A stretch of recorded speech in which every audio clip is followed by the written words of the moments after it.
If you're acting like a fool, yelling, threatening the other person, and you might be very justified in doing that, right? Especially if your kids are in the car and the other person was looking at their phone, that can make a parent, that can make a mom or a dad, mama bear, furious that their kids were put in danger because somebody else was being stupid, right? And so just not paying attention. Not paying attention. Or, sometimes we're able to see, or they say, oh, I was looking down at my phone, which is stunning that people would admit that, but they do. But do your very best to maintain your composure.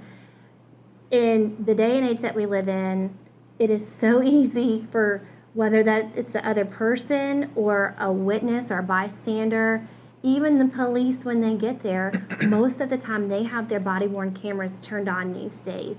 And if you're acting like a fool, yelling, threatening the other person, and you might be very justified in doing that, right? They might have done something really, really reckless that put you and your family in danger. And that can really trigger people, and that's understandable. But do your very best to control your emotions, to control your outrage at the scene, because you don't know who's videoing that and how that's, even if nobody's videoing it, how it's going to be portrayed later on.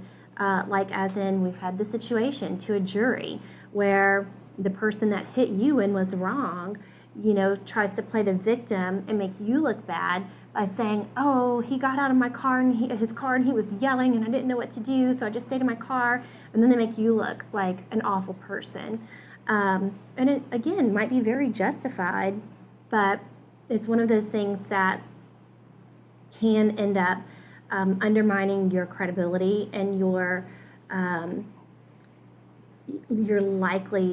likability in front of a jury later on.